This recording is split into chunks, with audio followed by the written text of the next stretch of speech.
आज आपण पाहणार आहोत नव्या करारात किंवा आत्ताच्या काळी प्रभू येशूने आपल्याला पवित्र आत्मा दिलेला आहे की आपण त्याच्या रूपात रूपांतरित व्हावं, त्याने आपल्याला त्याच्यासारखं बनवावं. ह्याच्यासाठी आपल्याला काय दिलं आहे? पवित्र आत्मा. हालेलुया. आणि या काळामध्ये नवीन करारामध्ये देव आपल्या शरीराचा एक भाग जास्त उपयोग करू इच्छितो. तुम्हाला माहिती आहे का कोणता भाग आपल्या शरीराचा देवाला माहीत पाहिजे, ज्याच्यामुळे आपले सर्व शरीर त्याच्या ताब्यात जाईल? जीभ. हालेलुया. देवाला आपलं कोणता भाग पाहिजे? जीभ. जेव्हा आपली जीभ ताब्यात असते, प्रभूचं वचन म्हणतं ज्याची जीभ ताब्यात असते त्याचं पूर्ण शरीर ताब्यात असतं. त्यामुळे नवीन करारामध्ये देवाला आपले शब्द, आपले मुख हवं आहे. आपण काय बोलावं, कसं बोलावं, कुठे कोणाशी कसं बोलावं हे आपल्याला आत्म्यानं सांगितलेलं आपण बोललं पाहिजे. हालेलुया. जेव्हा आपण त्याचं ऐकून आपण बोलतो आणि तसे वागतो तेव्हा ख्रिस्त आपल्यामध्ये प्रतिरूपात आपण त्याच्या पालटले जातो.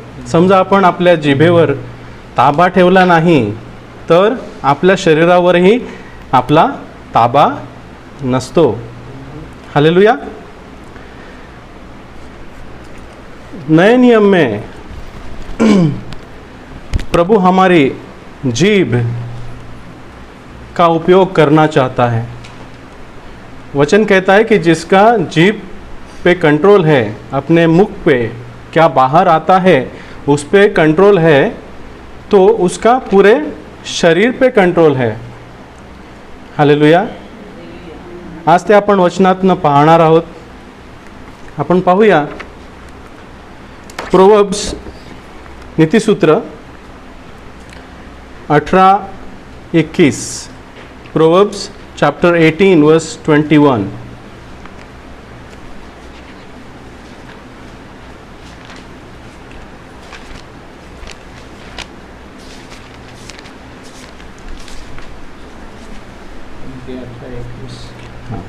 प्रोवर्ब्स 18:21. तुम्ही मराठी नीती 18 वचन 21.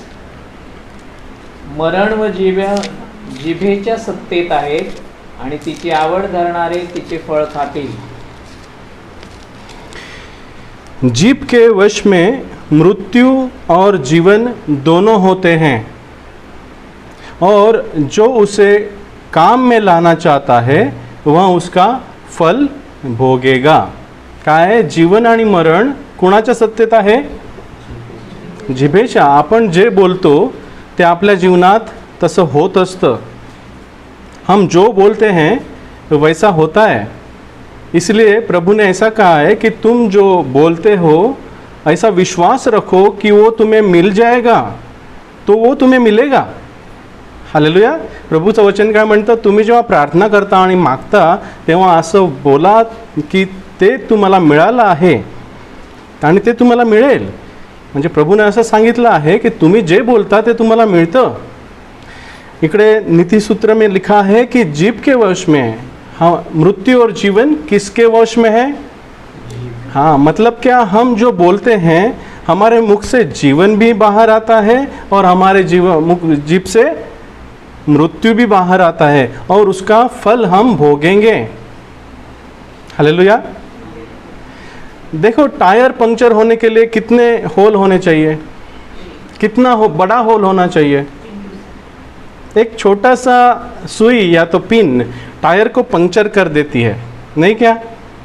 हालेलुया. बड़ा होल नहीं होना चाहिए, टायर को बड़ा फटना नहीं चाहिए. एकदम छोटा सा होल धीरे धीरे उसकी हवा बाहर निकाल देता है. वैसे ही हमारा आत्मिकता या हमारी धार्मिकता या जो पवित्रता है, जब हम हमारे मुख पे काबू नहीं पाते हैं, हमारे मुख से गंदे गंदी बातें निकलती है, तो क्या होता है? हमारी सारी पवित्रता पंक्चर हो जाती है सब निकल जाती है। बाद में हम देखते हैं ऐसे कैसे हुआ प्रभु, हम तेरी पवित्रता या तेरी समक्षता हम मेरे से दूर हो गई है, मैं तुझसे दूर हो गया हूँ। नहीं क्या? देखो एक बार झगड़ा करके देखो क्या होता है नहीं क्या? झगड़ा होने के बाद क्या होता है? सब आत्मिकता निकल जाती है।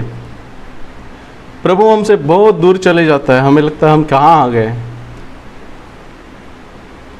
ते गाणं आहे ना, तुझं विना विरह तुझा विरह नरक भयंकर, नाही का? विरह तुझा रे नरक भयंकर। मीन्स हम जब हमारे बातों से, हमारे प्रभु से हमारा रिलेशन, हमारा नाता टूट जाता है तो हम नरक में चले जाते हैं। इसलिए इसमें लिखा है कि हमारे जीभ के वश में जीवन और मृत्यु है, हम जो बोलते हैं हमें होता है। इसलिए हमारे जीभ पे हमारा काबू होना चाहिए और हम नहीं कर सकते। इसलिए हमें किसे दिया है? पवित्र आत्मा को हमें दिया है, जो हमें बोलता है मेरे बच्चे ऐसा मत बोल, मेरे बच्चे ऐसा बोल। हालेलुया। लास्ट टाइम हमने क्या सुना? उसकी तुम सुनो। प्रभू येशू आपल्याला काय सांगतो? कसं बोलावं आणि काय बोलू नये, नाही का? हालेलुया। हम सब फास्टिंग करते हैं, नहीं? फास्टिंग क्या होती है?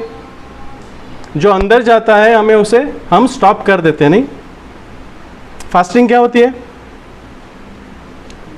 जो अंदर हम लेते हैं उसको बंद कर देते हैं, नहीं? हालेलुया। खाना नहीं खाते मतलब क्या करते हैं? हम मुंह से अंदर नहीं जाने देते हैं। वैसे ही दूसरे का फास्टिंग है, जो अंदर से बाहर आना चाहता है उसको हम बाहर आने नहीं देते हैं। प्रभु को वो फास्टिंग चाहिए और वो रोज करनी है। वो फास्टिंग आप रोज करो, हर रोज करो, तो देखो कैसे आपको शक्ति मिलती है। आपका टायर पंक्चर नहीं होगा। आप आत्मा से पूरा दिन भरे रहोगे, आनंद से, शांति से, उसके समाधान से आप पूर्ण हो जाओगे। बराबर कि नहीं? देखो एक बार देखो, प्रभु को बोलो, प्रभु अब मैं मुख की फास्टिंग करूँगा। जो अननेसेसरी बातें हैं, जो क्रोध की बातें हैं, जो कुरकुर की बातें हैं, कंप्लेंट्स हैं, प्रभु मैं मेरे मुंह से नहीं बोलूँगा, मैं आज फास्टिंग करूँगा। एक बार करके देखो तो दूसरे दिन भी आप करोगे, प्रभु अच्छा हुआ, कल मुझे तेरा आनंद मिला, तेरी शांति मेरे हृदय में रही, मेरा टायर पंक्चर नहीं हुआ। हालेलुया। नाहीतर आता काय होतं आहे, आपण बोलून जातो आणि आपला पूर्ण दिवस टायर पंक्चरच असतो, गाडी चालत नाही, शांती नाही, आनंद नाही, नाही का? राग येतो, दुःख येतं, दिवस जात नाही, कंटाळा येतो, डिप्रेशन येते। का? कारण टायर पंक्चर झालेला असतो। आणि टायर पंक्चर होण्याचं कारण काय? तर आपलं मुख, आपला ताबा नसतो आपल्या मुखावरती। हालेलुया। बघा, पवित्र आत्म्यानं आपल्याला ती ताकद, तो पवित्र आत्म्याला आपल्याला देतो, त्याची कृपा, त्याच्या कृपेमध्ये आपण सर्व काही करण्यास शक्तिमान आहोत, नाही का? प्रभुचं वचन क्या कहता है कि उसकी कृपा से जो मुझ में रहता है, जो मुझे सबल करता है, वो ख्रिस्त यीशु में मैं सब कुछ करने को तैयार हूँ। तो उसमें एक चीज़ ये आती है कि मैं मेरे मुख पे कंट्रोल करने को समर्थ हूँ। क्यों? क्योंकि वो मुझ में रहता है और वो मुझे कहता है क्या बोलना है और वो मुझे बोलता है क्या नहीं बोलना है। तो वो एक प्रकार की फास्टिंग है। जब हम अन्न की फास्टिंग करते हैं, जो मतलब हम कुछ लेते नहीं हैं, हम खाना वर्ज करते हैं, त्याग देते हैं, लेकिन हम जो हमारे अंदर से बाहर आता है उसके ऊपर हमारा कंट्रोल नहीं होता है, तो वो अन्न की फास्टिंग काम करेगी क्या? बोलो मुझे। आप कितनी भी फास्टिंग करो, लेकिन जब हमारे हृदय पे, हमारे मुख पे हमारा ताबा, कंट्रोल नहीं होता है, तो वो फास्टिंग काम की नहीं होती, क्योंकि हम पंक्चर हो चुके होते हैं। बराबर? तो आज से एक काम करना है कि मुझे मेरी अंदर की, जो अंदर से बाहर आता है, उसकी फास्टिंग करनी है। जब गुस्सा आता है तो मुझे बोलना, मेरे बीबी के ऊपर मुझे गुस्सा आता है तो मैं बोल देता हूँ, वो मुझे नहीं बोलना है। मेरे पति के ऊपर मुझे गुस्सा आता है, मैं बोलना चाहती हूँ लेकिन मैं नहीं बोलूँगी, मैं फास्टिंग करूँगी। और देखो उसका रिजल्ट क्या होता है। आपका जीवन पूर्ण आनंद से और शांति से भर जाएगा, क्योंकि आपने अपने मुख पे, आपके जीभ पे कंट्रोल किया है, और जो जीभ पे कंट्रोल करता है उसने पूरे शरीर पे कंट्रोल किया है, और जो शरीर पे कंट्रोल करता है उसको प्रभु की समक्षता मिलती है। हालेलुया, क्योंकि अपने आत्मा का सुना है। हालेलुया। देखो जब बाबेल टावर को निर्माण किया लोगों ने, पता है ना आपको, जेनेसिस में लिखा है 11 में, उत्पत्ति 11, लोगों ने क्या किया था, एक बड़ा सा टावर बनाया था। हालेलुया।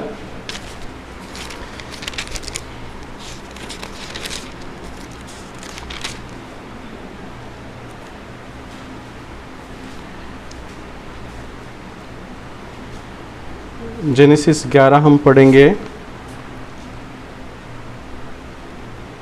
5 से 9 तक हम पढ़ेंगे।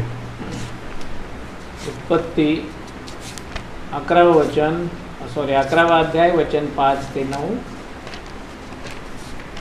आणि जे नगर व जो बुरुज मनुष्य संतानांनी बांधला तो पाहायला यहोवा खाली उतरून आला, आणि यहोवा म्हणाला, पहा ते लोक एकच आहेत आणि त्या सर्वांची एकच भाषा आहे, आणि त्यांनी हे करायला आरंभ केला आहे, आणि आता ते जे काही करायला योजितात ते त्यांच्यापासून आवरून धरले जाणार नाही। चला आपण खाली जाऊ आणि तेथे त्यांना एकमेकांची बोली समजू नये म्हणून त्यांच्या भाषेचा गोंधळ करू। आणि 9 पर्यंत, आणि यहोवाने त्यांना तेथून सर्व पृथ्वीच्या पाठीवर पांगविले, आणि त्यांनी ते नगर बांधण्याचे सोडले। यामुळे त्याचे नाव बाबेल म्हणजे गोंधळ असे पडले, कारण तेथे यहोवाने सर्व पृथ्वीची भाषा गोंधळविली, आणि तेथून यहोवाने त्यांना सर्व पृथ्वीच्या पाठीवर पांगविले। हालेलुया। यहाँ क्या लिखा है, जब लोग नगर और गुम्मट बनाने लगे तब उन्हें देखने के लिए यहोवा उतर आया, और यहोवा ने कहा, मैं क्या देखता हूँ कि सब एक ही दिल के हैं। जब भाषा एक होती है तब दिल एक होता है। क्या? जब मनुष्य की भाषा एक होती है तब दिल एक होता है, प्लान्स एक होता है। और यहोवा ने कहा, मैं क्या देखता हूँ कि सबका दिल एक है और भाषा भी उन सब की एक है, और उन्होंने ऐसा ही काम भी आरंभ किया कि अब जो वो कुछ करने का यत्न करेंगे उसमें से सभी उनके लिए अनहोना न होगा। समझा कुछ? जब आदमी एक हो जाते हैं, एक भाषा रहती है, एक माइंड रहता है, एक मन रहता है, और वो जो प्लान करते हैं उसको कोई भी बिगाड़ नहीं सकता। हालेलुया। खुदा भी उसको बिगाड़ नहीं सकता। वो बोलते, खुदा ने क्या, परमेश्वर ने क्या लिखा है, उसको कोई बिगाड़ नहीं सकता है, अनहोना ना होगा। हालेलुया। त्यासाठी काय केलं परमेश्वराने, इसलिए आओ हम उतर के उनकी भाषा की गडबडी कर डालते हैं। देवानं काय केलं, त्यांची भाषा बिघडवली। मी ह्याला काय सांगतो, हे मला काय सांगतात, मला काही कळत। हालेलुया। त्यामुळे आपल्या जगामध्ये किती भाषा आहेत माहिती आहे का? मलाही माहीत नाही, खूप आहेत। आपल्या भारतातच 130 आहेत नाही का? आपल्या वसईमध्ये 4-5 भाषा आहेत ज्या आपल्याला माहिती नाही। मला ह्यांची येत नाही, त्यांची मला समजत नाही, नहीं क्या? कितनी भाषाएं हैं इस जग में। क्यों? क्योंकि परमेश्वर ने ऐसे किया, क्योंकि जब मनुष्य एक भाषा के हो जाते हैं, एक मन के हो जाते हैं, और वो जो करना चाहते हैं वो होता है। इसलिए प्रभु यीशु ने कहा है, तुम 1 या 2 एक मन से कुछ भी मांगो वो तुम्हें दिया जाएगा। बराबर? इसलिए हम 1, 2 या 3 जब प्रार्थना करते हैं तब हमारा मन एक होना चाहिए। वो हमें देखना चाहिए हम क्या मांग रहे हैं, और उसमें एक मत होके वो बोलना चाहिए, तो हमें मिलता है। आमीन, हालेलुया। इसलिए आओ और हम उनकी भाषा की गड़बड़ी कर देते हैं। जो अनहोना प्रभु को नहीं चाहिए था वो न होने के लिए प्रभु ने क्या किया, परमेश्वर ने क्या किया, उनकी भाषा बिगाड़ दी। ताकि वो जो करना चाहते हैं वो ना हो, और एक दूसरे की बोली वो समझ ना सके। इस प्रकार यहोवा ने उनको वहाँ से सारी पृथ्वी के ऊपर फैला दिया और उन्होंने उस नगर का बनाना छोड़ दिया। हालेलुया। उन्होंने क्या बोला था? हमको खुदा जैसे बनाएंगे, नहीं क्या? वो खुद को खुदा जैसे, परमेश्वर जैसा बनाना चाहते हैं। हम ऐसा करेंगे, हम ऐसा करेंगे। अभी भी वही हो रहा है ना। अभी भी इंटरनेट के थ्रू जब इंग्लिश लैंग्वेज एक हो गई है तो क्या करता है आदमी? वही हो रहा है। इंटरनेट से क्या होता है? एक ही, सब दुनिया के लोग एक ही लैंग्वेज यूज कर रहे हैं। कौन सी लैंग्वेज यूज कर रहे हैं? इंग्लिश। और क्या हो रहा है? हमारे खुदा है। वही हो रहा है, अभी हो रहा है कि नहीं? हालेलुया। और उनको कोई उसका अनहोना नहीं कर सकता है, उसको कोई रोक नहीं सकता है। हम अंत के समय में जा रहे हैं। हालेलुया। और उसको कोई रोक नहीं सकता है। इस कारण उस नगर का नाम बेबीलोन, मतलब गोंधल, क्या बोलते हैं उसको हिंदी में? गड़बड़ी। तब से दुनिया में गड़बड़ी ही है। सब गड़बड़ी है। और सारी पृथ्वी की भाषा में जो गड़बड़ी है वो यहोवा ने वही डाली, और वहीं से यहोवा ने मनुष्य की सारी पृथ्वी से के ऊपर मनुष्य को फैला दिया। हालेलुया। लेकिन जब पेंटेकोस्ट के दिन एक बात हो गई, जब मनुष्य को प्रभु ने फैला दिया था, अपनी कलीसिया को पेंटेकोस्ट के दिन प्रभु ने एक कर दिया। कैसे? जब उनके ऊपर पवित्र आत्मा उतरी तो वो अन्य भाषा से बोलने लगे और वो एक हो गए। उनके मुख पे प्रभु ने ताबा ले लिया। हालेलुया। जब बाबेल पे प्रभु के, उनके मुख पे प्रभु का कंट्रोल नहीं था, पेंटेकोस्ट के दिन प्रभु ने अपने आत्मा के द्वारा उनके पहले अंग का, कौन से अंग का ताबा ले लिया, कंट्रोल ले लिया? हाँ। और वो उसकी भाषा बोलने लगे, अन्य भाषा में बोलने लगे। हालेलुया। हालेलुया। देखें, प्रेषित की कृत्य को, प्रेरितों की कृत्य, प्रेरितों के कृत्य में 2 अध्याय,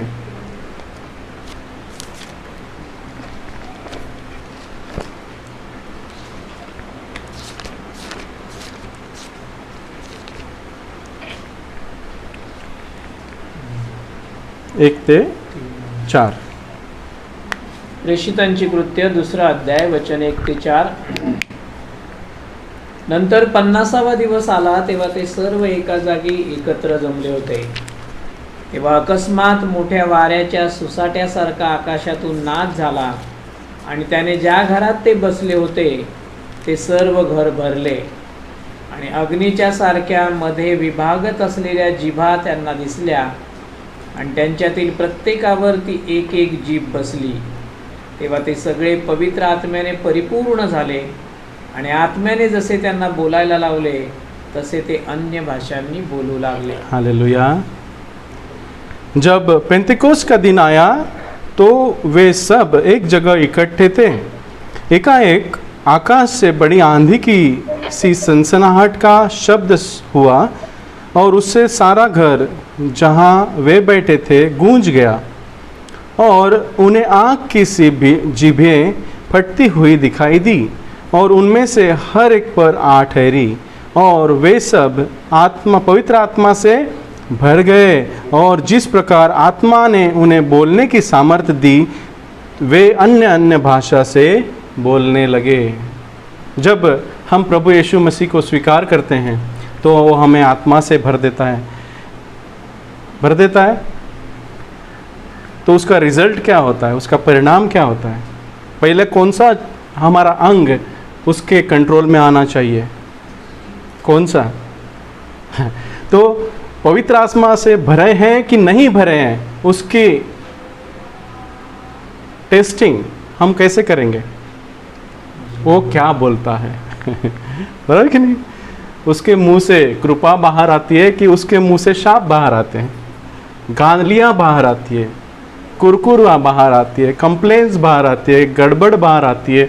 क्या बाहर आते हैं? उससे आदमी की परीक्षा होती है कि वो आत्मा से भरा है कि अशुद्ध आत्मा से भरा है, क्योंकि जो भरा है उसका मुंह उससे बोलता है। नहीं क्या प्रभु क्या करता है? जो अंदर भर गया है वो मुंह से बाहर आता है।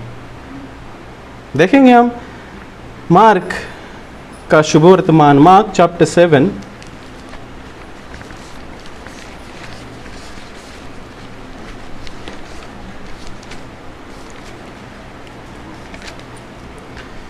14 से 23 तक। Mark chapter 7 14 to 23। मार्क 7वा अध्याय वचन 14 पासून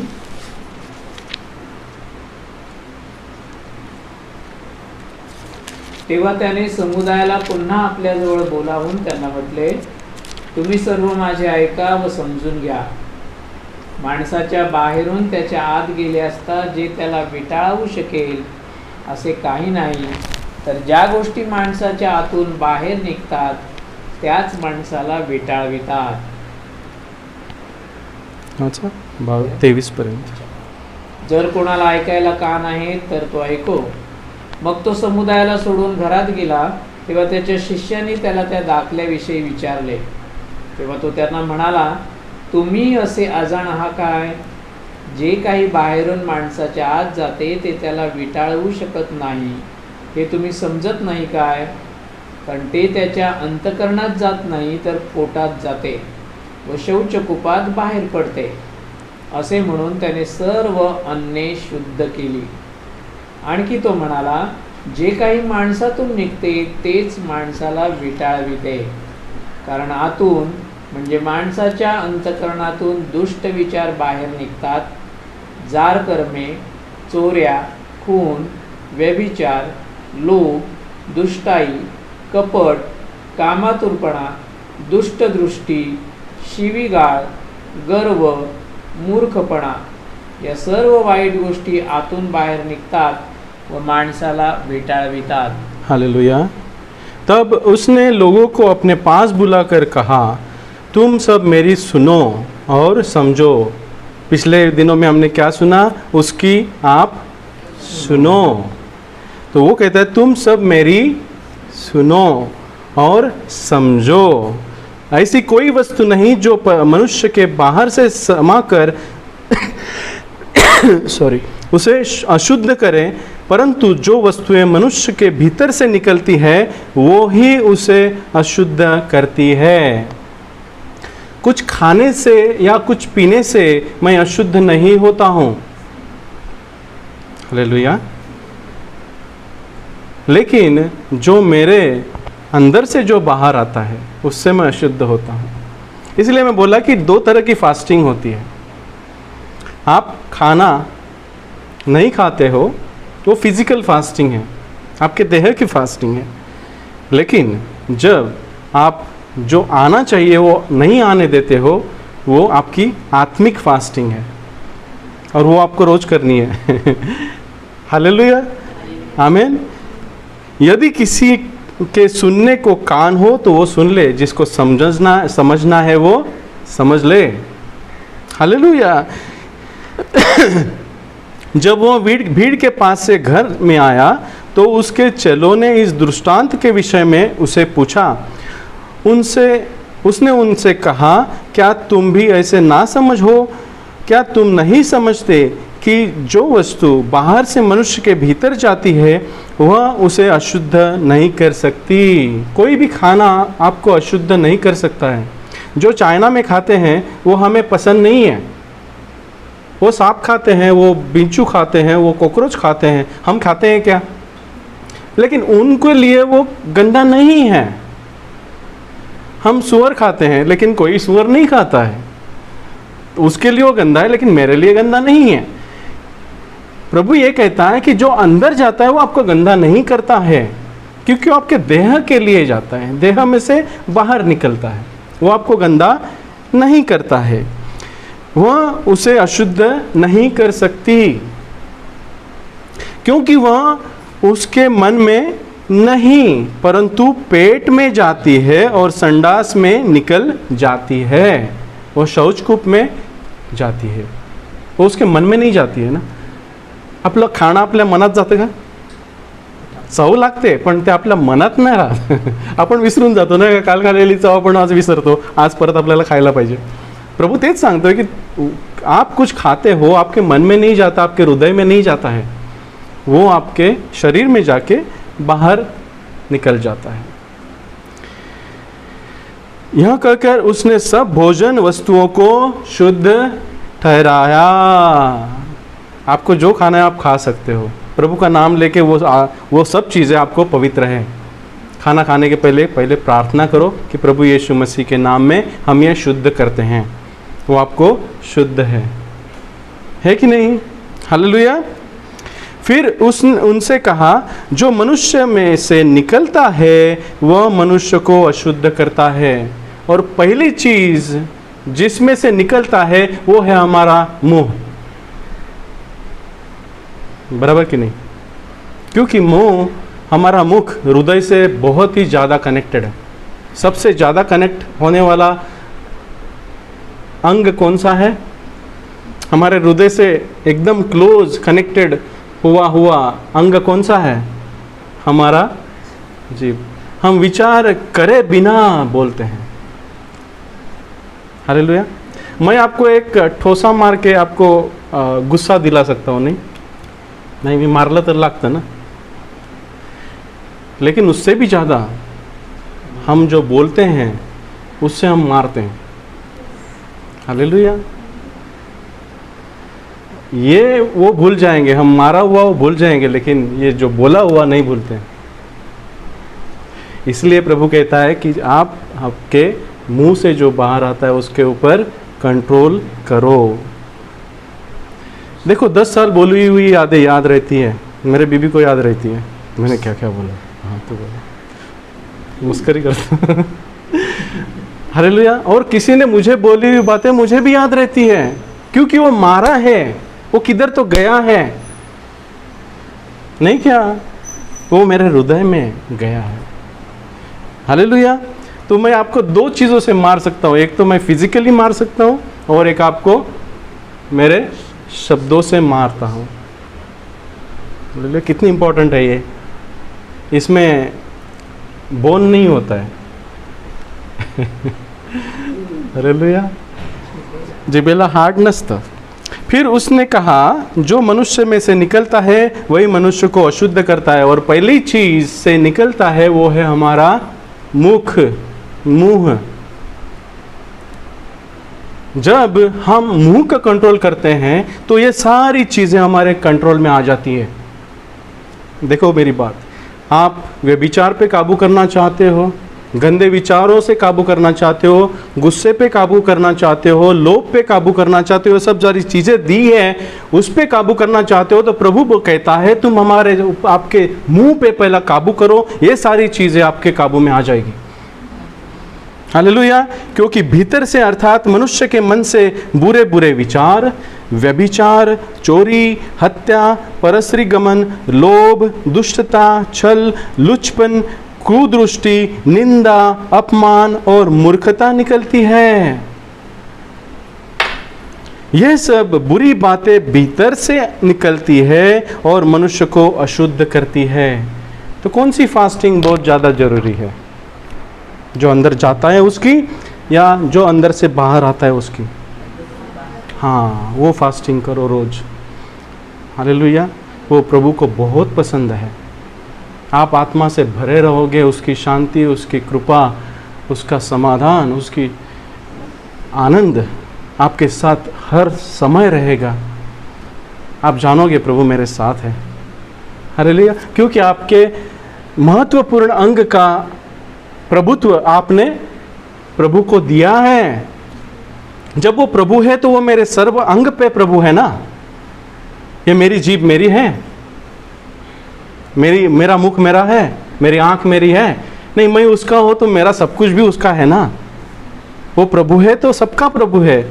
वो जब जब सब चीज़ों का मेरे प्रभु नहीं है तो वो प्रभु ही नहीं है। If he is not Lord of all, he is not Lord at all. समझे मेरी बात?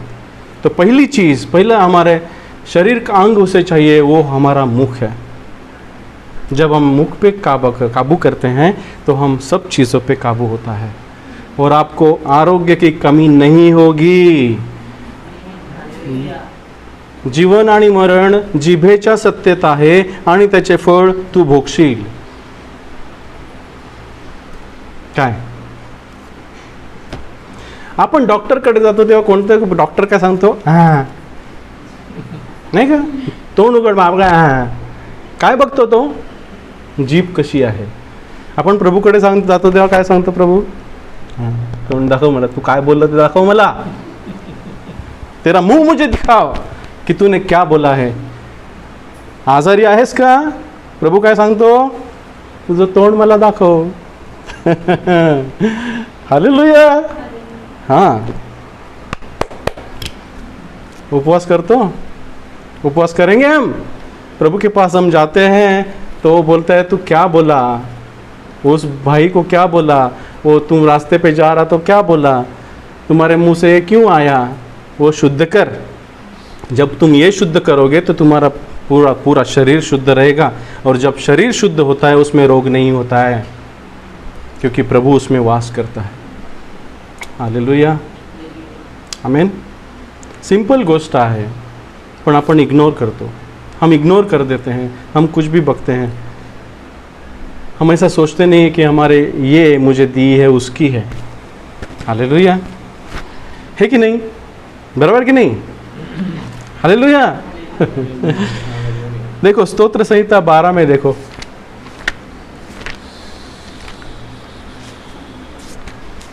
स्तोत्र संहिता 12 अध्याय 1 से 4 तक, वचन 1 ते 4। हे यहोवा सहाय्य कर, कारण भक्तिमान नाहीसा झाला आहे, कारण मनुष्याच्या संतानांतून विश्वास सरले आहेत।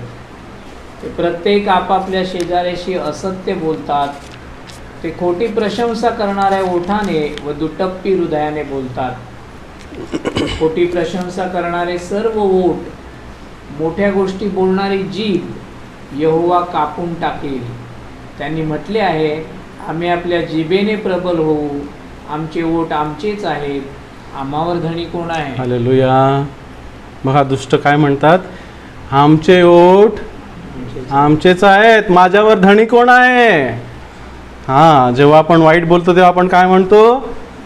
मला पाहिजे ते मी बोलेन, माझा धणी कोण? आणि प्रभू म्हणतो मी तुझा धनी आहे। हालेलुया। पहिली गोष्ट, धनी कोण आहे? प्रभू कोणत्या गोष्टीचा धनी आहे? जिभेचा। हालेलुया।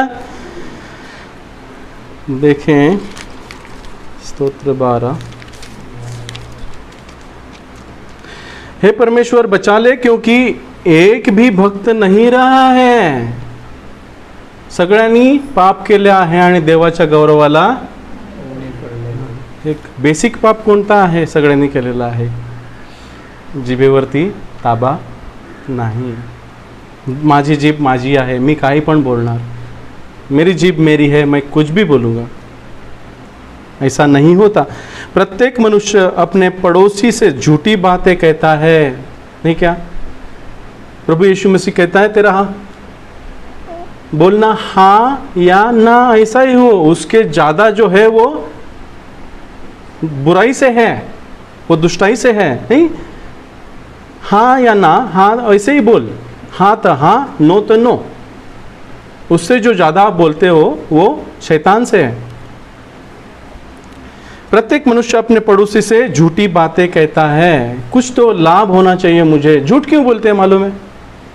आदमी झूठ क्यों बोलता है? क्योंकि झूठ ऐसी चीज़ है जो आपको परेशानियों से बचाती है, इमीडिएट।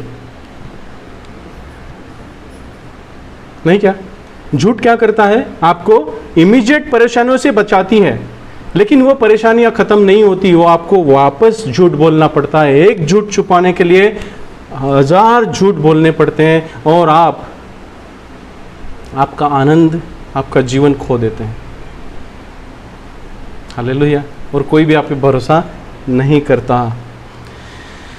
और लापचूसी के ओठों से दो रंगी बातें करते हैं। मन में कुछ है, मुख में कुछ है, नहीं क्या? ऐसे बहुत सारे दोस्त हैं, नहीं, हमें लूटने के लिए आते हैं।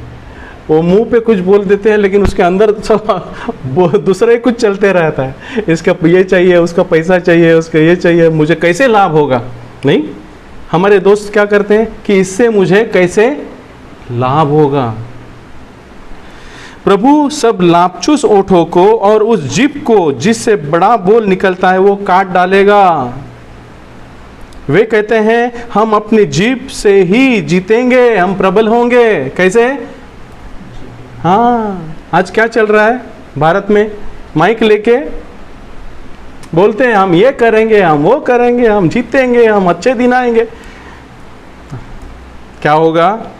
हमारे ओठों से ही, होठों में ही है हमारा प्रभु कौन है। हाँ हाँ, हमारा प्रभु कौन है। हम ऐसे बोलते हैं। आज हमें पूछेंगे, हम पूछेंगे, प्रभु पूछता है तेरे मुंह का प्रभु कौन है। तू मुझे तेरे मुंह का प्रभु बना ले तो तेरे पूरे शरीर का मैं प्रभु बन सकता हूँ। हालेलुया।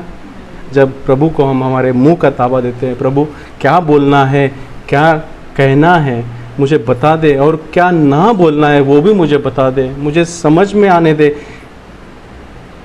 ताकि तू मेरे पूरे शरीर का प्रभु हो जाए, मेरा शरीर तेरा मंदिर हो जाए। इसलिए हमें क्या दिया है प्रभु ने? उसकी आत्मा। उसके आत्मा को खिन्न ना करो, लिखा है। नहीं, तुम्हारे मुंह से ऐसी कोई भी गंदी बात ना आ जाए जिससे उसको खिन्नता आ जाए, वो दुखी हो जाए।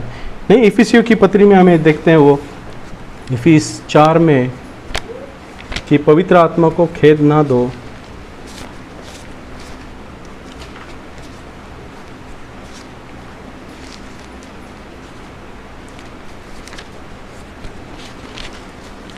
इफिसियंस चैप्टर 4 क्या लिखा है? 30वां वचन, इफिसकरास पत्र 4था अध्याय वचन 30। आणि देवाच्या पवित्र आत्म्याला खेद देऊ नका, तुम्हास खंडून घेण्याच्या दिवसासाठी त्याच्याकडून तुम्हावर शिक्का केलेला आहे। हालेलुया। पवित्र आत्मा हमें क्यों दिया है? क्योंकि प्रभु यीशु ने हम पे शिक्का किया है। शिक्का किया है मतलब क्या किया है? ये मेरा है, नाही का? शिक्का करतो म्हणजे काय करतो? स्टॅम्प मारतो म्हणजे काय? तू माझा आहेस, यू बिलॉंग टू मी, तू माझा आहेस आणि तुझं जे काही आहे ते माझं आहे। हालेलुया। इफिसकरास पत्र 4था अध्याय 30वां वचन, परमेश्वर के पवित्र आत्मा को शोकित मत करो जिससे तुम पर छुटकारे के दिन के लिए छाप दी गई है। त्या दिवशी आपण जेव्हा प्रभू समोर उभे राहू तेव्हा आपण त्याच्या छापण्याप्रमाणे त्याने आपल्याला छाप दिली आहे, म्हणून आपण त्याच्या समोर उभे राहू। आणि त्यावेळेला तो म्हणेल तू माझा आहेस। आणि त्यासाठी आपल्याला कोण दिला आहे? त्याचा पवित्र आत्मा। आणि जो आपल्याला दिलेला आहे त्याला आपण खिन्न करत राहिलो तर काय होईल? हालेलुया। 31वां वचन कहता है, सब प्रकार की कड़वाहट, कड़ूपन, नहीं का? सब प्रकार की, सब मतलब कितना परसेंट? 99.9। सब मतलब क्या? 100% कड़वाहट। शक्य है का? पॉसिबल है? प्रभु के आत्मा के द्वारा सब पॉसिबल है। Everything is possible with God, and everything is possible those who believe. जो विश्वास रखता है उसके लिए सब कुछ संभव है। हालेलुया। सब प्रकार की कड़वाहट और प्रकोप, क्रोध, सब मतलब कितना? 100%। क्रोध और कलह, कलह मतलब बैर, भांडण, नहीं का? और निंदा, एक दूसरे के बारे में गलत बोलना, नहीं, निंदा। और बैरभाव, कितना? सब, सब मतलब सब, 100%। समेत तुमसे दूर की जाए, वो हमारी भाग नहीं है। हालेलुया। और एक दूसरे पर कृपालु और करुणामय हो जाओ, और जैसे परमेश्वर में मसीह में तुम्हारे अपराध क्षमा किए, वैसे भी तुम भी एक दूसरे के अपराध क्षमा करो। जशी आपल्याला क्षमा केली आहे तशी तुम्ही क्षमा करा। त्याच्यासाठी आपल्याला कोण दिलेला आहे? आपण करू शकतो का? आपण करू शकतो? मनुष्याच्या नात्याने आपण कोणाला क्षमा करू शकत नाही, तो स्वभावच नाही मनुष्याचा। पण त्याच्यासाठी क्षमा करण्यासाठी आपल्याला कोण दिलेला आहे? पवित्र आत्मा दिलेला है। तो म्हणतो माफ कर, जाओ देना, नहीं का? सांगतो नहीं का? हमें पवित्र आत्मा नहीं कहता है जब गुस्सा होते, छोड़ दो ना, क्यों यार, छोड़ दो।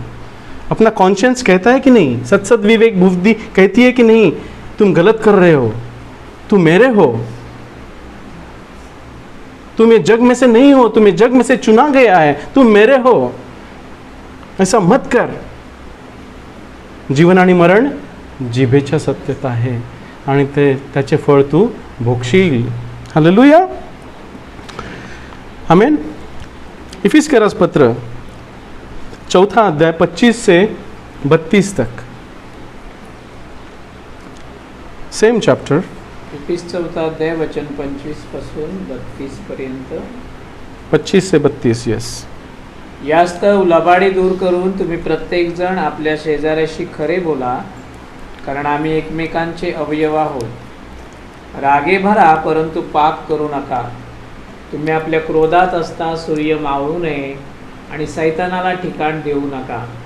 ज्याने चोरी केली त्याने यापुढे चोरी करू नये, तर त्याऐवजी आपल्या हातांनी चांगले करीत असता श्रम करावे, यासाठी की ज्याला गरज आहे त्याला देण्याकरिता आपल्याजवळ असावे। कोणताही वाईट शब्द तुमच्या मुखावाटे बाहेर येऊ नये, तर गरज लागेल तसे वृद्धी करण्यास जे काही चांगले ते मात्र तुम्ही बोलावे, असे की जेणेकरून ऐकणाऱ्यांना कृपा प्राप्त व्हावी।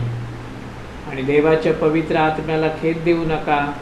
तुम्हाला खंडून घेण्याच्या दिवसासाठी त्याच्याकडून तुम्हावर शिक्का केलेला आहे। सर्व कडूपण व संताप व राग व बडबडणे व निंदा ही सर्व दुष्टपणा सुद्धा तुमच्यापासून दूर केली जावी, आणि तुम्ही एकमेकांशी उपकारिक व कनवाळू व्हा। जशी देवानेही ख्रिस्तात तुमची क्षमा केली, तशी तुम्ही एकमेकांची क्षमा करा। वचन 25 कहता है, इस कारण झूठ बोलना छोड़कर हर एक अपने पड़ोसी से सच बोले, क्योंकि हम आपस में एक दूसरे के अंग है। 10 आज्ञामध्ये एक आज्ञा आहे का, खोटी साक्ष देऊ नको। प्रभु त्या आज्ञेविषयी काय सांगतो? क्या कहता है प्रभु यीशु मसीह उस आज्ञा के बारे में कि तुम्हारा बोलना हाँ या ना उतना ही हो कि नहीं? नाही का? आपण खोटं लपवण्यासाठी त्याला आणखी शेपूट जोडतो, नाही का? मी असं केलं कारण असं असं झालं, आपण एक्सक्यूज देतो। पण प्रभु कहता है कि तुम्हारा बोलना हाँ या ना उतना ही हो। किया क्या? हाँ किया, किया नहीं किया, नहीं क्या? खरे बोला। इस कारण झूठ बोलना छोड़कर हर एक अपने पड़ोसी से सच बोले, क्योंकि हम आपस में एक दूसरे के अंग है। हम एक दूसरे के अंग है। क्रोध तो करो पर पाप मत करो। ऐसा भी क्रोध होता है जिसमें पाप नहीं होता है। अब मैं बच्चों पे गुस्सा होता हूँ, वो क्या पाप होता है? नहीं, वो मुझे करना चाहिए।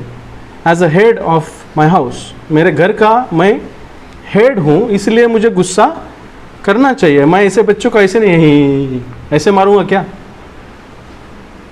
मैं हंसते हंसते मेरे बच्चों को डांटूंगा, वो सुनेंगे नहीं ना? एक झापड़ मारेंगे तो ही ना। और झापड़ कैसे मारी जाती है? क्रोध से, और वो क्रोध पाप नहीं होता है। हालेलुया। तो एक क्रोध होता है जिसमें पाप होता है, और एक क्रोध होता है जिसमें पाप नहीं होता है। और न तुम और सूर्यास्त होने तक तुम्हारा क्रोध न रहे, और न शैतान को अवसर दो। क्रोध करने से क्या होता है? हम शैतान को जगह दे देते हैं, नहीं क्या? अयोग्य रीति से क्रोध करने से हम शैतान को जगह देते हैं, हमारा टायर पंक्चर हो जाता है। शैतान को जगह देना मतलब वो आके सुई खोज देता है, हमारी सब हवा निकल जाती है।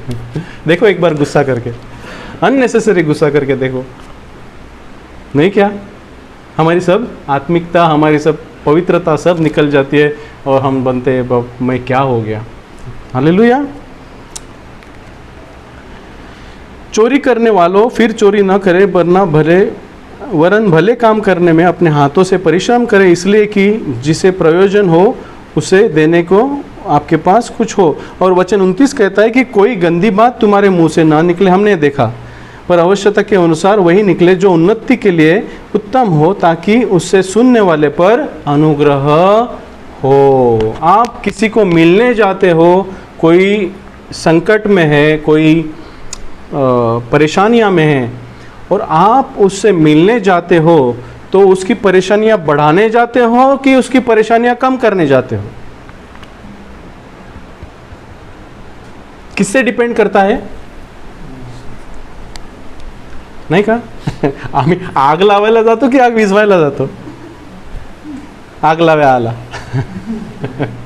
आग लगाने आ गया, नहीं क्या? कोई कोई ऐसे ये आदमी होते हैं, नहीं, कोई मिलने आता है ना, ये क्यों आया यार? नहीं क्या? ऐसा लगता है ये क्यों आया, इससे नहीं मिलना है तो भी अच्छा है, इसको ना मिले तो भी अच्छा है। प्रभु ने हमें क्या दिया है? आज्ञा, ज्ञान दिया है, इसलिए हम जिसको मिलते हैं उसको कृपा अनुग्रह प्राप्त हो। कैसे? तुम्हारे बोलने से उसको शक्ति प्राप्त हो। जो नीचे है, जो मन से दबा हुआ है, उसको ऊपर लाने के लिए हमें बुलाया गया है, उसको नीचे दबाने के लिए नहीं। कोई भी हो, आपका मित्र हो, आपके काम पे जो हो, आप जानते हैं, आप जिसको किसको मिलते हैं उसकी कितनी कठिनाइयाँ होती है, कितनी समस्याएं होती है, लेकिन उसको दबाओ मत। उसको आपके मुंह से ऐसी कृपा अनुग्रह मिलना चाहिए कि वो उसको शक्ति मिलनी चाहिए कि वो परेशानियों से ऊपर आ सके, नहीं क्या? हालेलुया। कौन सी चीज़ है जो प्रभु को चाहिए? आपके 10% चाहिए? आपके हार तुरे चाहिए? आपका 10 संडे का टाइम चाहिए? नहीं, प्रभु को आपका सब टाइम चाहिए आपके मुंह पर, ताकि वो आपके शरीर को अपने उपयोग में ला सके। हालेलुया। देखो हम दूसरी बात देखते हैं। पूरा चैप्टर लिखा है याकूब में, 3रा चैप्टर पूरा लिखा है एक ही चीज़ के बारे में, हमारे जीव के बारे में। याकूब का 3रा अध्याय, जेम्स चैप्टर 3 फुल चैप्टर हम धीरे धीरे पढ़ेंगे। याकोबाचं पत्र 3रा अध्याय 1 से 1 आणि 2 पहा। हाँ, पहले 1 कडून होणारी पापे, वचन 1 आणि 2। माझ्या भावांनो, तुम्ही पुष्कळ जण शिक्षक होऊ नका, कारण तुम्ही जाणता की आम्हाला अधिक मोठा दंड मिळेल, कारण आपण सर्वच पुष्कळ गोष्टींविषयी चुकतो।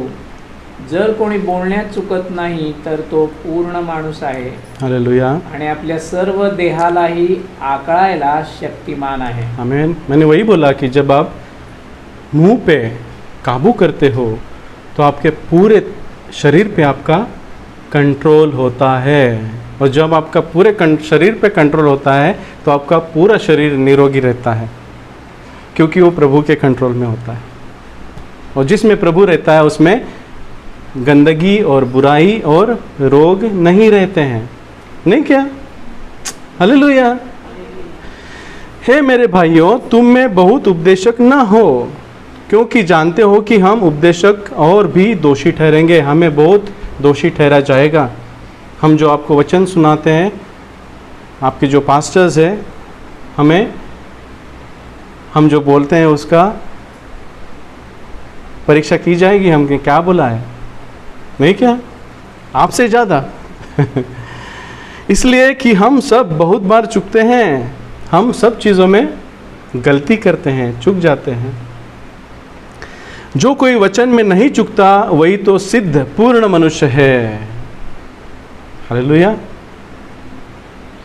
वचन में ऐसे लिखा है कि जैसा आपका पिता पूर्ण है वैसे आप पूर्ण हो जाओ, जैसे आपका पिता पवित्र है वैसे आप पवित्र हो जाओ। कैसे? एक ही चीज़, आपका मुंह उसके कंट्रोल में दे दो तो आप पूर्ण पवित्र हो जाते हो। हालेलुया। वही सिद्ध मनुष्य है। सिद्ध मनुष्य मतलब पूर्ण मनुष्य। और सारी देह पर भी लगाम लगा सकता है, शैतान उसका कुछ भी बिगाड़ नहीं सकता।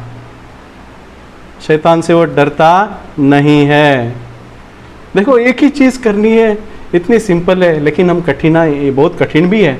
सिंपल इसलिए है कि पवित्र आत्मा से हमें मदद मिलती है, कठिन इसलिए है कि हम उसकी मदद नहीं लेते हैं। नहीं क्या? हम उसकी सुनते नहीं हैं, हमने जो चाहा हम बोल देते हैं।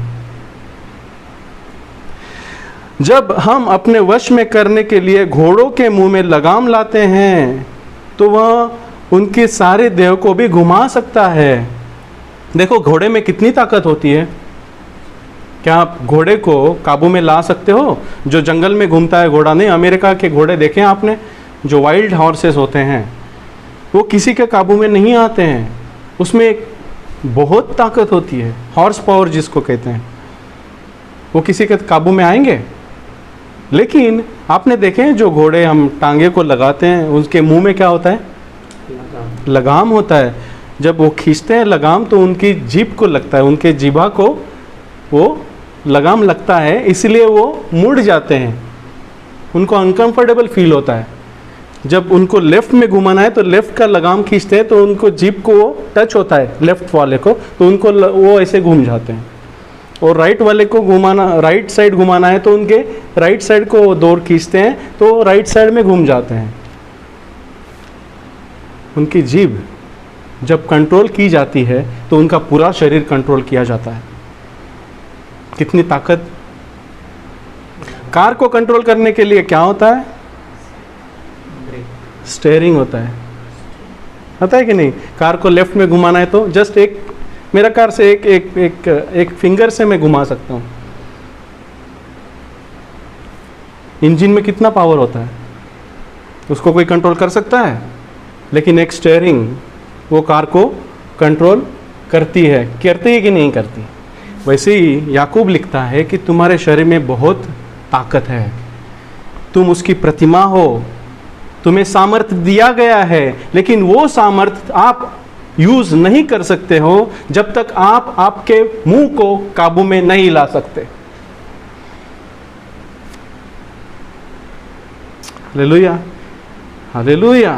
आपको वो सामर्थ्य का उपयोग करना है तो आपके मुंह को आपको काबू में लाना है, उसके प्रभुत्व के अंडर लाना है। बोलना है, प्रभु मेरी जीभ आज से तेरी, मेरी फास्टिंग आज से शुरू। मैं कुछ भी ऐसा नहीं बकूंगा जो तेरे वचन के साथ में ना हो। हालेलुया। देखो आगे पढ़ेंगे वचन 3 से। पहा, घोड्यांनी आमचा हुकूम मानावा म्हणून आम्ही त्याच्या तोंडात लगाम घालतो आणि आम्ही त्याचे सर्व शरीर फिरवतो। तारवे ही पहा ती एवढी मोठी आहेत व प्रचंड वाऱ्यांनी लोटली जातात, तरी जिकडे सुकाणदाराची इच्छा असते तिकडे ती फार लहान सुकाणाने फिरवली जातात। हालेलुया। तशीच जीभ ही लहान अवयव आहे, परंतु मोठ्या गोष्टींची फुशारकी मिरवते। पहा किती थोडकी आग केवढ्या मोठ्या रानाला पेटवते। बस एक मिनट, हमने घोड़े के बारे में देखा और दूसरा एग्जाम्पल याकूब देते हैं कि देखो जहाज भी यद्यपि ऐसे बड़े होते हैं कि प्रचंड वायु से चलाए जाते हैं, तो भी एक छोटी सी पतवार के द्वारा माझी की इच्छा के अनुसार घुमाए जाते हैं। देखो कितने कितने बड़े जहाज होते हैं, टन्स कैरी करते हैं, उनके वो कार्गो होते हैं। नहीं, हमने तो छोटे छोटे देखे हैं, लेकिन आप विराग दादा से पूछिए कितने बड़े बड़े जहाज होते हैं। वो क्या हाथ से घुमाते हैं सब? हाँ, क्या वो जो हमारे दादा वो शिप पे जाते हैं, वो क्या हाथ से ऐसा उसको ढकेलते हैं? क्या करते हैं? उनके हाथ में क्या होता है? सुकाणु, रडार होता है। जैसे स्टेयरिंग होती है ना गाड़ी की, वैसे उनके हाथ में वो व्हील होता है, जहाँ घुमाना है वो घुमाते हैं। उससे क्या होता है, पीछे एक ऐसी पट्टी होती है जो घूमती रहती है, छोटी सी। देखा है सुकाणु? जहाज को पीछे एक ऐसी लकड़ी की या तो मेटल की बड़ी पट्टी होती है जो ऐसे या ऐसे घूमती है और पूरे जहाज को वो घुमाती है। वैसे याकूब कहता है कि तुम्हारा अंग पूरे जहाज जैसा है, पूरे घोड़े जैसा है, पूरे मशीन जैसा है। उसको घुमाने के लिए आपके पास आपकी जीभ ही है। हालेलुया। देखो, जहाज भी यद्यपि ऐसे बड़े होते हैं कि प्रचंड वायु से चलाए जाते हैं, तो भी एक सी पतवार, छोटी सी पतवार के द्वारा माझी की इच्छा के अनुसार घुमाए जाते हैं। वैसे ही जीभ भी छोटा सा अंग है। कितना बड़ी होती है जीभ? छोटा सा होता है, नहीं, छोटी जीभ होती है और बड़ी बड़ी डींगे मारती रहती है।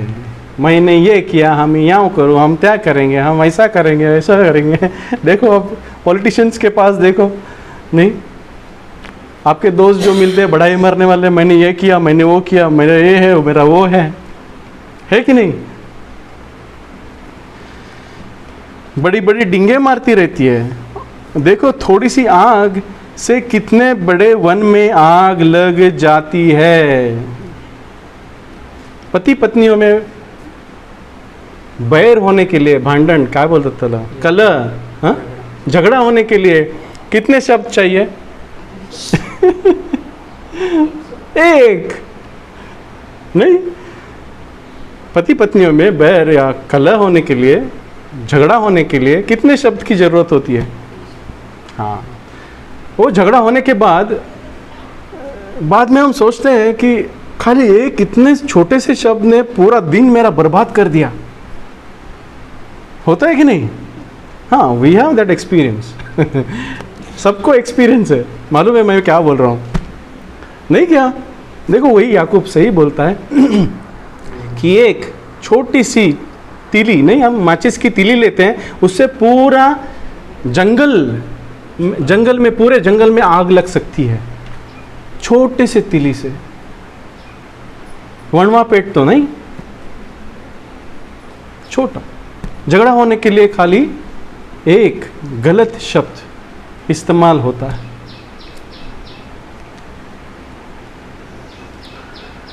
जीभ भी एक आग है। क्या है वो? कहाँ रखी है?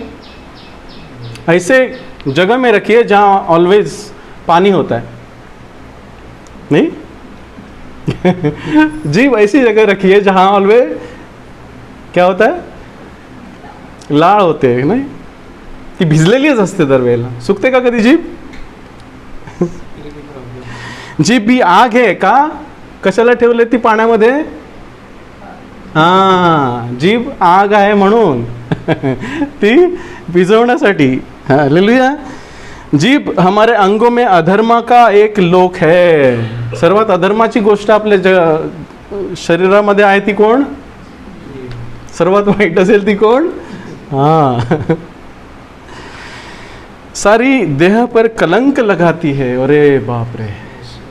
एक फक्त जीभ पूर्ण देहाला कलंक लावते, गंदा कर देती है और जीवन गति में आग लगा देती है और नरक कुंड की आग से जलती रहती है. भयानक है नहीं? भयानक है.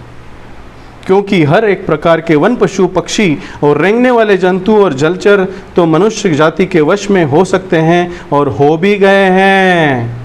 कौन सा ऐसा प्राणी है, पक्षी है जो मनुष्य के वश में नहीं है? बोले मुझे। समंदर में है, आकाश में है, पृथ्वी पे है, सब वश में है कि नहीं? हाथी कितना बड़ा होता है लेकिन मनुष्य के वश में होता है कि नहीं? वेल मासा कितना बड़ा होता है, वेल मच्छी, लेकिन मनुष्य के वश में है कि नहीं? मनुष्य उसको मार सकता है कि नहीं? एक मिसाइल दागेगा तो फट जाएगा। सब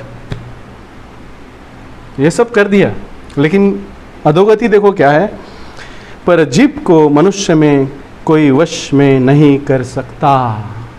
यह माणसाची अधोगति है। सैडेस्ट पार्ट क्या कि मनुष्य ने सब कुछ कंट्रोल कर लिया लेकिन खुद के जीभ को कंट्रोल नहीं किया है, और उसको पता भी नहीं है, उसको मालूम ही नहीं है।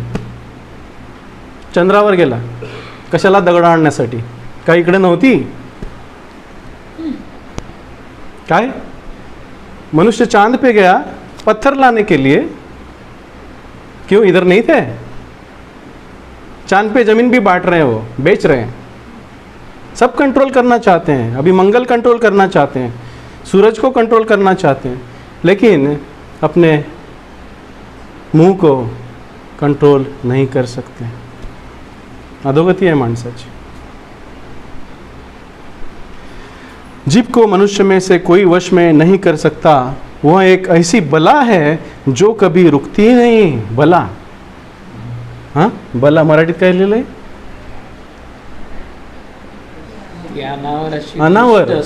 अनावर आणि दुष्ट, दुष्ट बला है, मरणकारक विषाने भरलेली आहे। सापाचं विष बरं त्यापेक्षा, नाही का? काढता तरी येतं। विषारी जहरीले सांप का विष निकाल सकते हैं, लेकिन जीभ का विष कौन निकालेगा? हालेलुया। इसी से प्रभु और पिता की हम स्तुति करते हैं, और इसी से मनुष्य को जो परमेश्वर के रूप में उत्पन्न किए हुए हैं उनको शाप देते हैं। हम क्या करते हैं संडे को? हाँ, प्रभु मी आलो तव चरणाशी, घेई स्तुती स्तुती स्तुती। आणि बाहेर गेल्यावरती फुलं वाहतो, नाही का? गुलाब के फूल और कौन से मोगरा के फूल, हाँ, चापे के फूल हमसे बाहर निकलते हैं। अभी नहीं, तू मुझे बाद में मिल। आज मैं प्रेयर में जा रहा हूँ लेकिन तू मुझे बाद में मिल। ऐसा होता है। देखो, मनुष्य के रूप में प्रभु ने अपने सब मनुष्य को अपने रूप में बनाया है। तो वही याकूब कहता है कि आप जिससे कुछ बोलते हो आप प्रभु को बोलते हो। प्रभूला शिव्या द्याल का हो? प्रभू बरोबर खोटे बोलाल का हो? प्रभूवरती रागवाल का हो? आपण इतरावर कसे करतो? सेम करतो ना। याकूब भी वही कहता है कि जो आप दूसरे के लिए करते हो वो प्रभु बोलता है वो तुमने मेरे लिए किया। नहीं, how much we have to control, कितना कंट्रोल करना चाहिए। एक ही मुंह से धन्यवाद और शाप दोनों ही निकलते हैं। हे मेरे भाइयों, ऐसा नहीं होना चाहिए, ऐसा नहीं होना चाहिए। यदि अगर होता है तो अपने को सुधरो, क्योंकि हमारा न्याय होने वाला है। मरण और जीवन जीभ के सत्ता में है और आप उसका फल भोगोगे, यहीं भी और बाद में भी। हालेलुया। क्या सोते के और एक ही मुंह से मीठा और खारा जल दोनों निकलता है? नहीं ना। हे मेरे भाइयों, क्या अंजीर के पेड़ में जैतून या दाख की लता में अंजीर लग सकते हैं? नहीं, जैसा पेड़ वैसा फल। इसीलिए प्रभु कहता है कि तुम उसे उनके फल से जानो, परखो। कैसे? उस पे उसके मुंह से क्या निकलता है। कैसी होती है परख? प्रभु के आदमी की, प्रभु के दास की, प्रभु के सेवकों की, प्रभु के लोगों की कैसे होती है परख? उसके मुंह से क्या निकल रहा है। हालेलुया। ऐसे नहीं निकलते हैं। निकलना चाहिए। और देखो एक अच्छा वचन है 26, याकूब 1:26, जेम्स 1:26।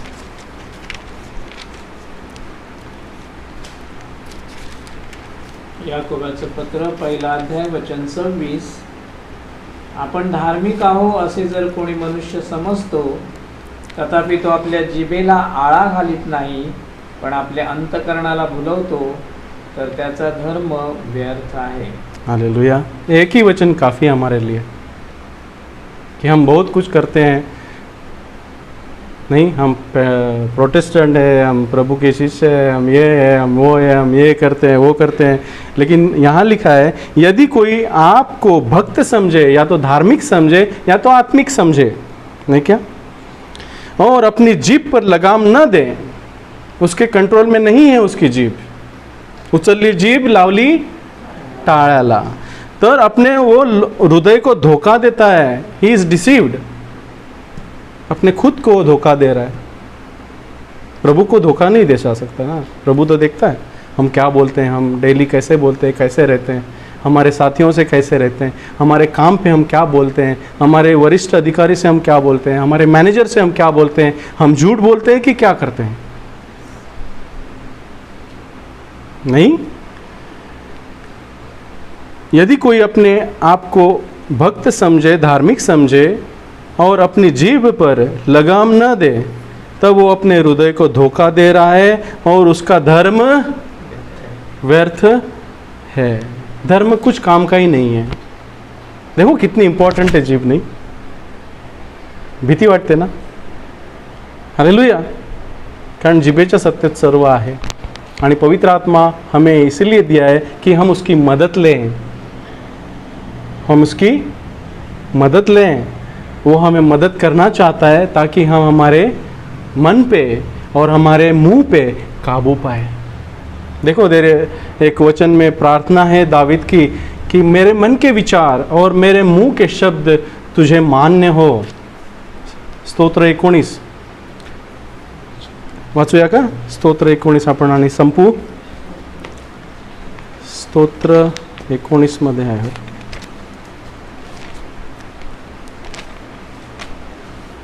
14व वचन। Psalm 19 verse 14। स्तोत्र 19 वचन 14। हे यहोवा माझ्या खडका व माझ्या उद्धारका, माझ्या तोंडचे शब्द व माझ्या मनातले विचार तुझ्या पुढे मान्य असोत। हालेलुया।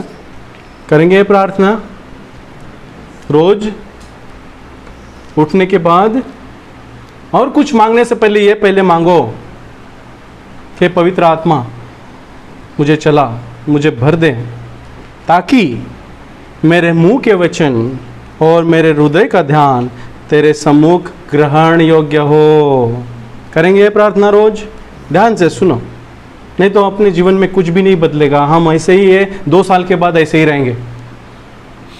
चेंज होना चाहते हो, बदलना चाहते हो, तो पहले अपने मुंह को बदलो, अपने मन को बदलो। उसके लिए हमें पवित्र आत्मा की सहायता लेनी है और हर एक दिन हमें प्रार्थना करनी है। कुछ भी मांगने से पहले बोलो कि प्रभु पवित्र आत्मा मुझे भर दे, मुझे चला, ताकि मेरे मुंह के वचन और मेरा मन का ध्यान तेरे सम्मुख ग्रहण योग्य हो, तुझे पसंद हो। हमारा मन और हमारे शब्द प्रभु को पसंद नहीं होंगे तो हमारे जीवन का कुछ भी उपयोग नहीं है। नहीं क्या कुछ होगा? नहीं क्या कुछ नहीं होगा। प्रभु ने इसलिए हमें ये वचन दिया है आज कि हम खुद को जानें, हम कौन हैं, हम परेशानियां क्यों झेलते हैं, अननेसेसरी नहीं। कुछ 90% परेशानियां हमारे मुंह से बोली हुई होती है। देखो विचार करो, 90% प्रॉब्लेम्स आपल्या जीवनातले आपल्या बोलण्याद्वारे असतात। 10% आपण अनकंट्रोलेबल असतात, कंट्रोल नाही करू शकत, पण कंट्रोलेबल मध्ये असतात ते आपल्या मुखाच्या द्वारे होणारे असतात, नाही का? करायची प्रार्थना रोज की प्रभू मला सांभाळ, माझ्या मुखावरती ताबा घे. तू माझा प्रभू आहे आणि माझ्या जिभेचाही प्रभू आहेस. हालेलुया. आणि माझ्या मनातील विचार शुद्ध असोत, जेणेकरून ते विचार शुद्ध शब्द बनवून माझ्या मुखातून बाहेर पडत. शुद्ध मन असेल तर शुद्ध विचार असतील, शुद्ध हृदय असेल तर शुद्ध विचार असतील, आणि शुद्ध विचार असतील तर शुद्ध शब्द असतील. हालेलुया. प्रभूला सांगू, प्रभू तू माझ्या हृदयात वस्ती कर, राज्य कर आणि मला वाईटापासून तार. तू माझा तारणारा आहेस आणि तू माझा प्रभूही आहेस, नाही का? माझा ताबा घे, मला शक्ती दे, जेणेकरून तू जे माझ्या जीवनात तुझ्या गौरवासाठी योजलेलं आहे ते माझ्यातर्फे पूर्ण व्हावं आणि तुझ्या पुढे मी निष्कलंक आणि पवित्र असं उभं राहावं जेव्हा तू येशील तेव्हा, आणि तुला माझ्यामधून गौरव प्राप्त व्हावे. आमेन. प्रभूला धन्यवाद देऊ.